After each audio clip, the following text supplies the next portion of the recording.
as we know, the Summer Olympics happen every 4 years. We're going to have another one this summer in Rio de Janeiro. And I enjoy watching the Olympics. I enjoy watching the swimming events and the track and field events, because I have a connection with them. When I was younger, I was able to do the Olympics for people with disabilities. I did the 100-meter and the 200-meter track.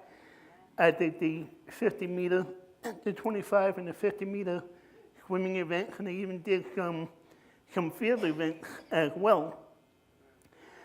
And during the times of the Greek Olympics, the athletes wouldn't wear much, if anything, because it would hold them back from trying to finish and trying to win the race, because we all know that when you're in a race, whether it be a track event or a marathon, you're trying to do the fastest amount of time that you can, and you're trying to beat everybody else. But even with a t-shirt and shorts like they wear today, it can slow them down, and it may not, and it could hinder their speed. And we can see this especially with some athletes that can run the track event in under 10 seconds. I went recently and I saw the Cathedral story, and I saw how quickly he ran some of these events. He ran them in under 10, sometimes 10 or even 11 seconds, 100-meter and 200-meter track.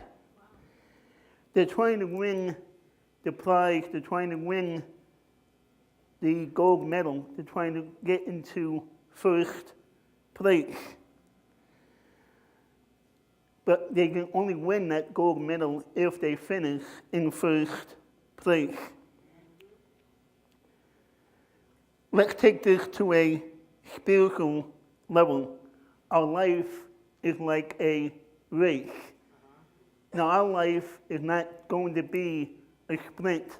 It's not going to be, it's not going to be fast, although we sometimes feel that time flies by. I went to the doctor today and they said, oh, you have to go for another test. I said, I just went for that test. They're like, yeah, but that was March of last year. I was like, man, where did the time go? But we know that if we read in Hebrews 12, we'll see here in a minute that we have people who have gone on before us, who are carrying us on in this race that we call life. When we pass away and we see Jesus face to face, he will either say to us, well done, good and faithful servant, or depart from me, I never knew you. I have been running this race that we call life for the last 39 years. And as most of us know, it isn't easy. Life is not easy. I've had, weights or things to deal with, things that people have put on me and told me that I wouldn't be able to do. I wouldn't be able to accomplish going to school. I wouldn't be able to accomplish going to college. I wouldn't be able to do ministry. I haven't always had my eyes fixed on Jesus, because it's, the enemy attacks us. The enemy wants to destroy us. The enemy wants to not allow us to finish the race that God has set out for us. I have grown tired. I've grown weary. There have been times in my life when I felt like giving up, when I felt like ending my life because of what I've gone through and because of what I've been through in my life, but thankfully I never really attempted it. I only thought about it, and then I realized, although it's difficult at times, I realized that God has a plan and purpose for my life.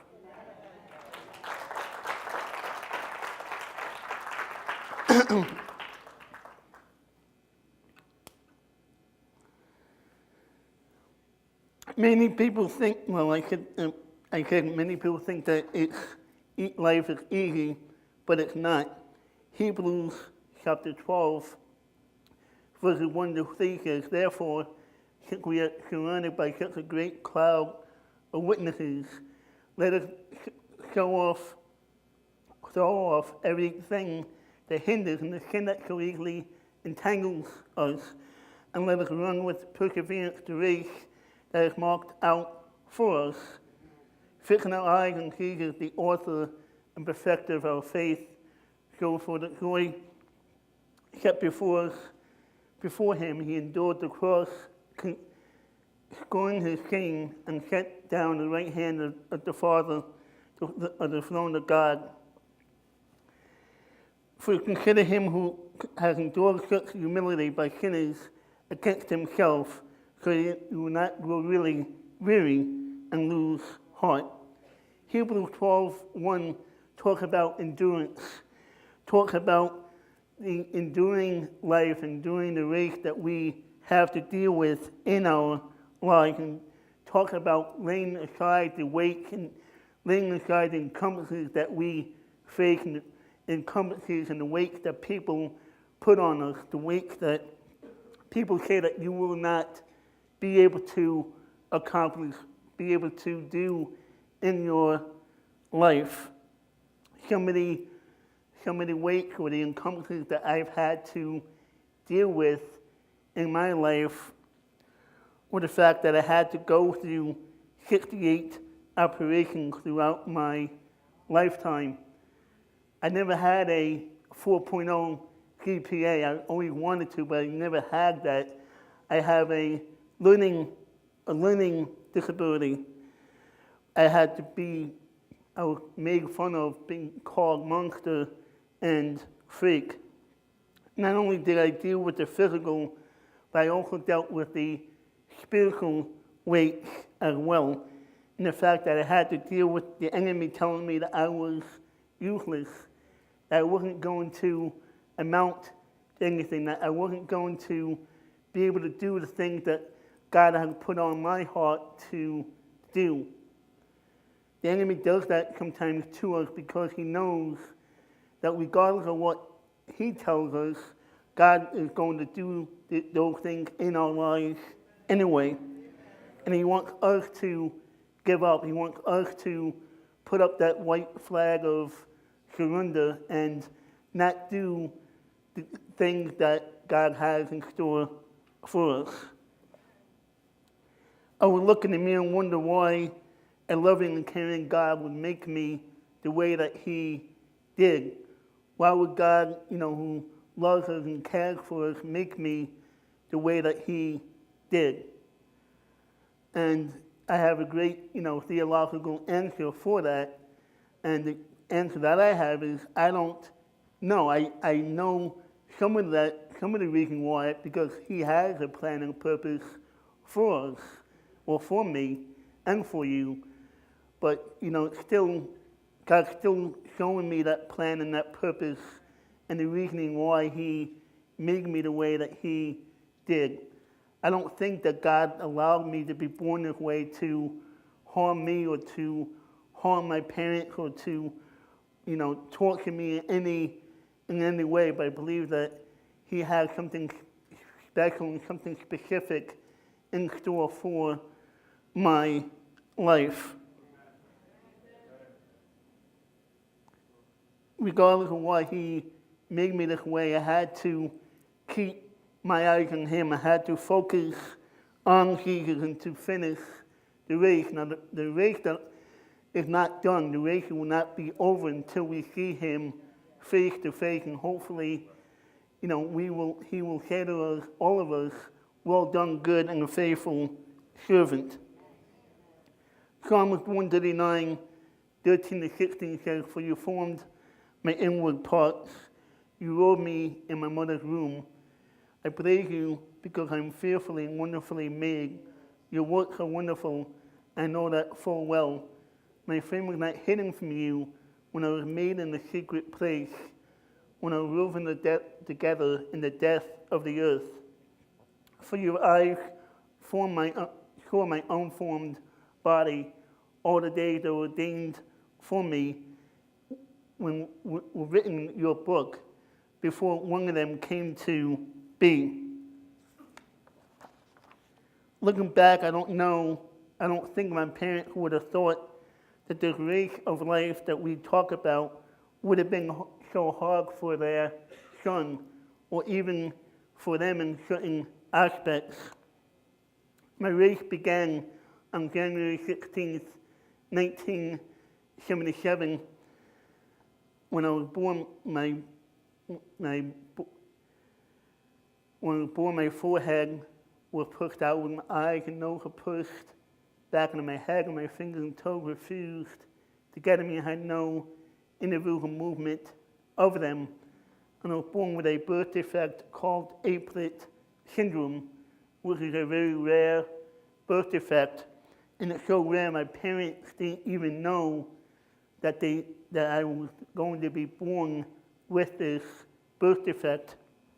My mom, didn't even know that she was pregnant until several months into her pregnancy, when she went to the doctor to get an examination, because she thought that she had a tumor growing inside of her, because my mom was 41 and my dad was 45 when they had me.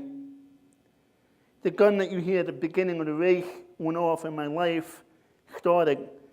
Though my parents weren't expecting to see or hear what the doctors were about to tell them. I was rushed off after I was born. I was rushed off to be examined.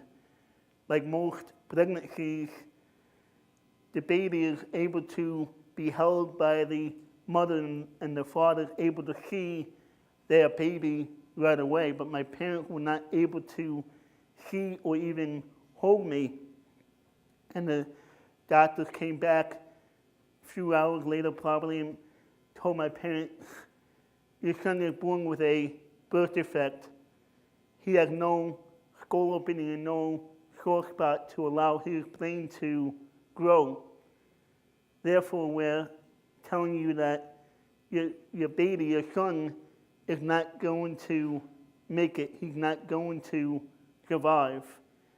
He'll eventually become brain dead, and the best option for you is to sign these papers that we have for you and to put him into a institution." Thankfully, my parents both knew and trusted in God and knew that God had a plan and purpose for their son.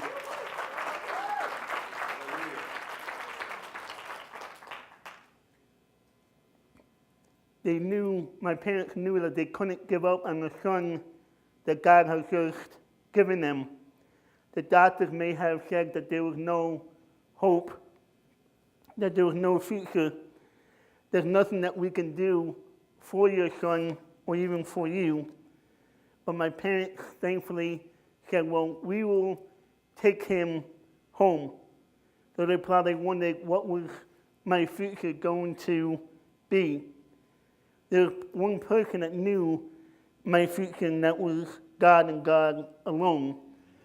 Jeremiah 29:11 says, "For I know the plans I have for you, declares the Lord, plans to prosper you and not to harm you, to give you hope and a future." I had my first operation at 6 weeks to open the skull and allow my brain to grow and allow my brain to function normally. This was at another hospital where the doctor said that I can have the operation to open the skull and allow my brain to grow, but I'll probably have to deal with a lot of difficulties and a lot of struggles throughout my life.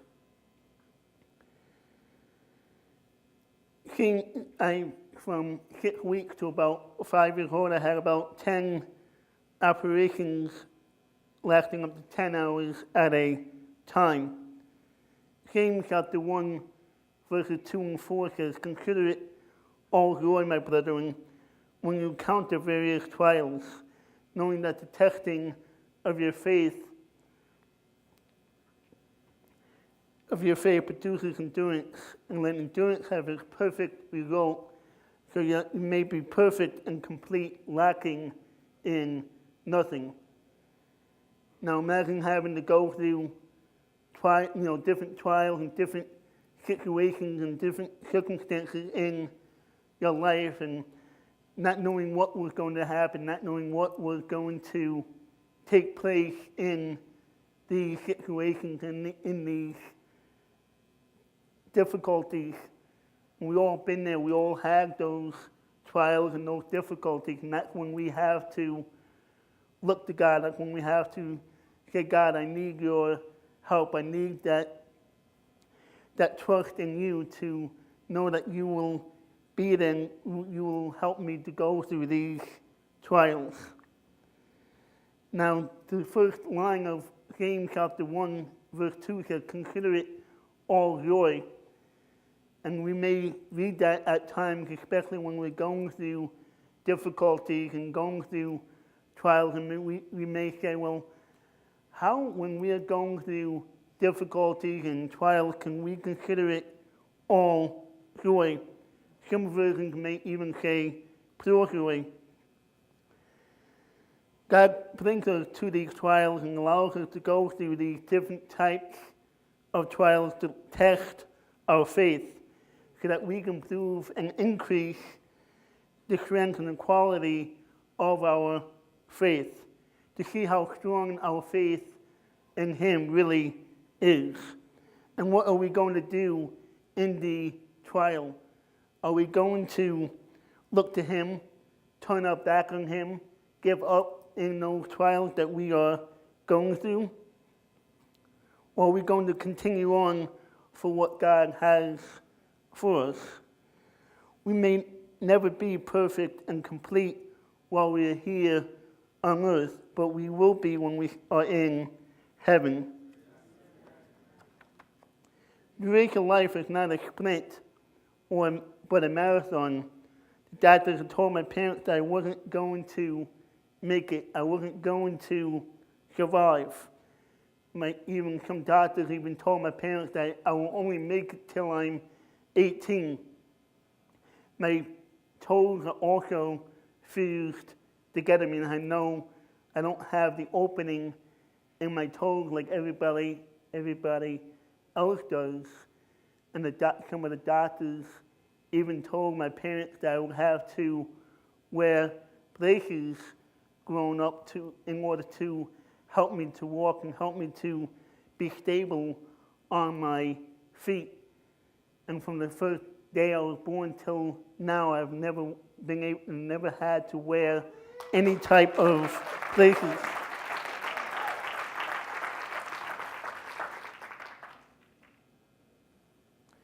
The doctors are right in one aspect that I would have to go through difficulties and trials in my life. The doctor may have said that, but God says in Romans 5, chapter 5, verse 3 and 4, and not only this, but we also glory in tribulations, knowing that tribulations produces perseverance, and perseverance character, and character hope.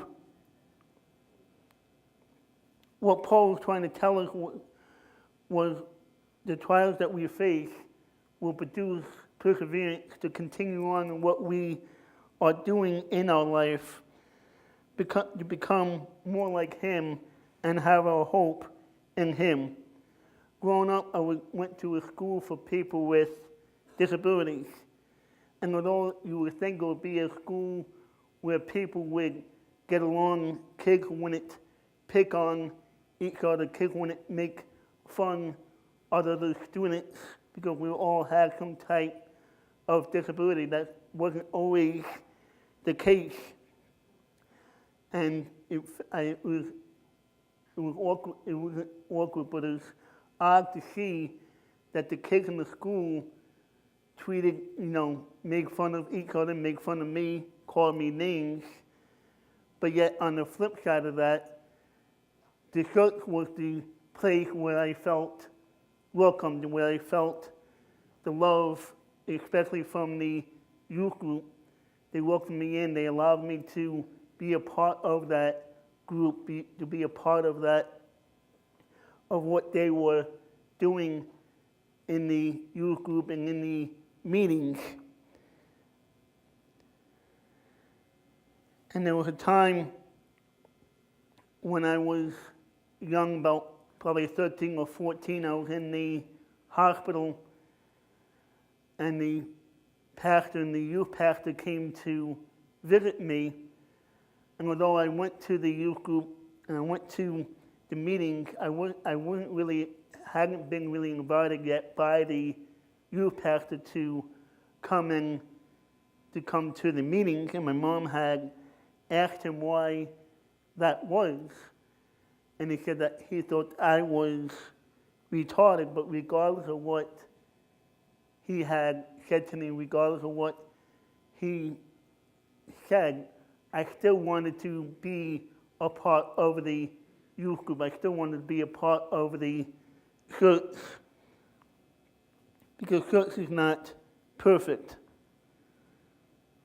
And although I realized I couldn't allow what other people say to me to stop me from doing what God wanted me to do, and I had to put my trust and faith in Him.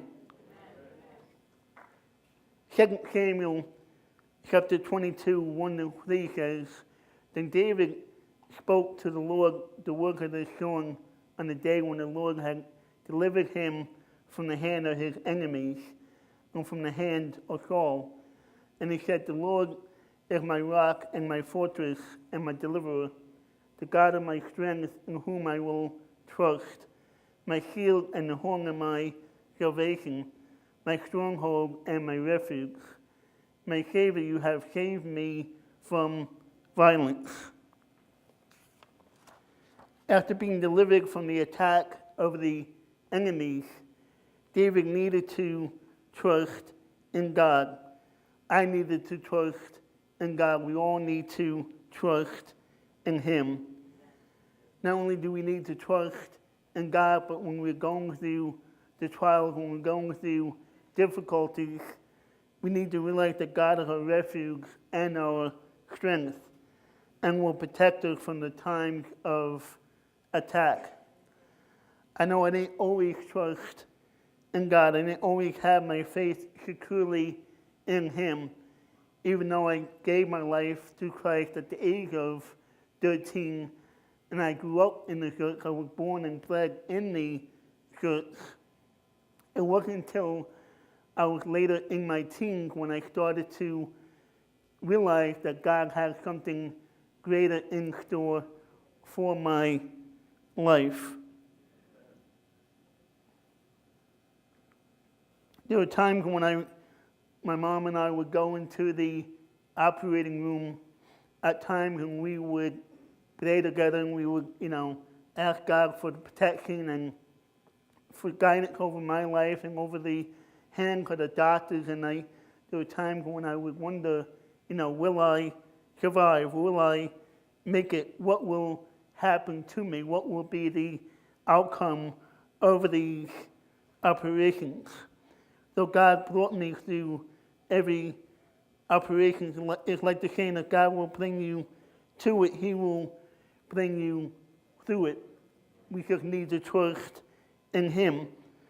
One of the old songs, one of the old hymns that I like, and Matt Moore did a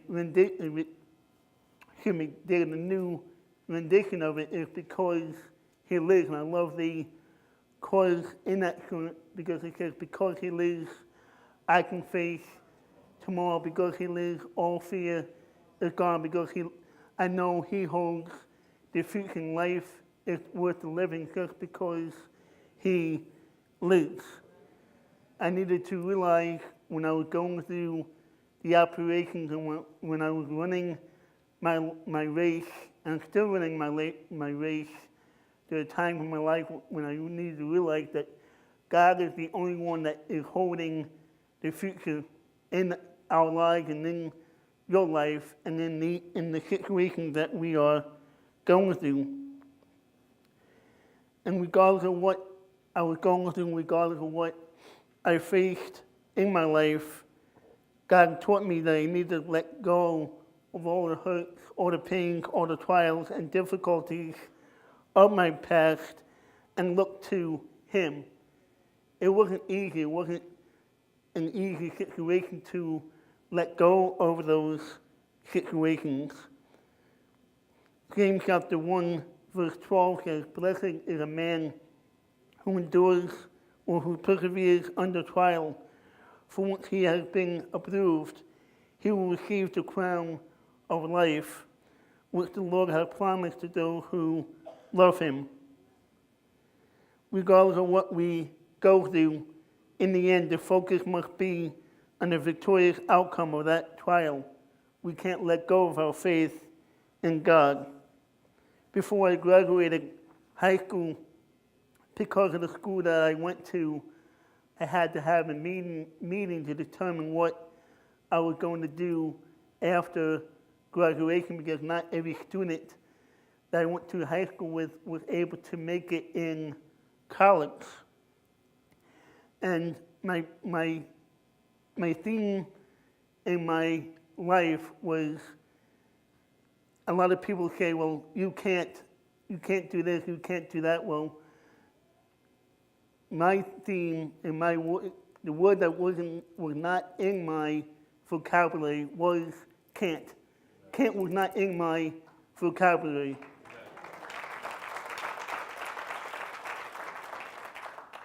If I had to at least try one thing in my life that I wanted to do to see if I could and could not do it. And if I couldn't do it, then I realized that I couldn't do it, and I went on to do something else. And one of the things that I wanted to do in my life was to try and at least go to college to see what I could, to see what I could do in that college.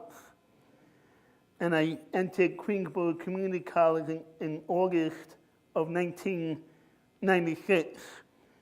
There were times in my life, or times in the first couple of weeks when I would get sick at night, and I would get, probably from stress and probably from knowing I had to take tests and write papers and everything. And I realized that they had a Chi Alpha Christian club on the campus. And I walked into the club, and from that time on, I was no longer sick. And it was like God was saying to me, here are the people that will help, support, and encourage you in this situation. Have you ever been on a road where it seems to be going well and you haven't had any type of trials, and you run the race as good as you can with God's help? Then something happens that you weren't expecting to happen. The one thing that makes you ask, why? God, why? Why now? What are you trying to teach me through this trial? Why put another weight or thing on my life? And one of the things that happened to me was while I was at Valley Forge, because it took me 4 years to finish Queensborough, and I finished in 2000, and from 2000 to 2005, I went on to Valley Forge Christian College. But in August of 2002, I got a call that my mom had a stroke. And 3 months later, I got a call from my sister telling me that my mom had passed away. And it was difficult, obviously it was something difficult that I had to deal with. But while we have trials in life, we also have triumphs. And one of those triumphs, for me, came 20 years later, 28 years after being born, 9 years after being told I wouldn't make it in college, 4 years in community college, 5 years in Bible college for a total of 9 years, which means I could have been a doctor, but God had other plans.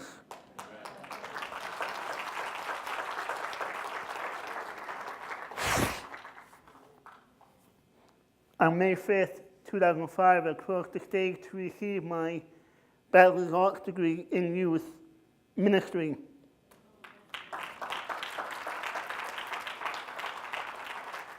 We each have to deal with weights, difficulties, trials in our lives. But what is more important is we need to fix our eyes on Jesus, not to grow weary and lose heart. I haven't taken off all the weights or all the things that are holding me back from running this race of life at full speed. Such as, will I ever find that woman God that He has for me?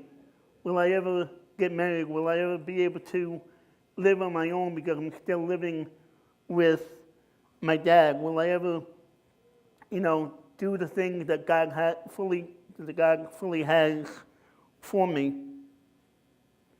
Will, sometimes I look in the mirror and I wonder, will the woman of God that He has for me love me because of the way that I look, even though God tells us that we have to look at the heart. I know that as I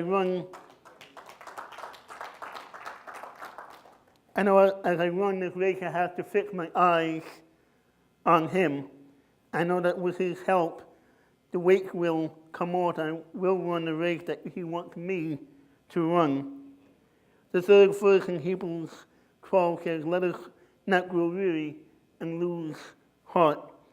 Isaiah 40, verse 28 to 31 says, do you not know, have you not heard, the everlasting God, the Lord, the creator of the ends of the earth, does not become weary or tired. His understanding is inscrutable. He gives strength to the weary, and to him who lacks might, He increases power. Though youth grow tired and weary, and vigorous young men stumble badly, yet those who wait for the Lord will gain new strength. They will mount up on wings like eagles. They will run and not get tired. They will walk and not become weary. I want to ask you all something today, and I'm asking myself the same question. Have we taken the weight off that are holding us back from doing what God wants us to do, from running the race, from fixing our eyes on Him? Have we grown weary and tired because of the weight and the encumbrances that we are dealing with, or maybe even the things that we deal with in our lives? Maybe we feel with the things in our lives, maybe we feel that God can't forgive me for what I have done. Maybe not now, but even in our past, that we sometimes feel that our past is so bad that God can't forgive us. But like Bishop Trayvon said earlier, there's not one sin that God can't forgive us for. If you feel you haven't taken off those weights, I would like to invite you up to the altar and ask God to help you remove those weights, whatever they may be. Along with the rest of you, I want to run this race at full speed so that we can continue on with what God has for us in our lives, and that we can cross the finish line so that we can hear Jesus say, well done, good and faithful servant.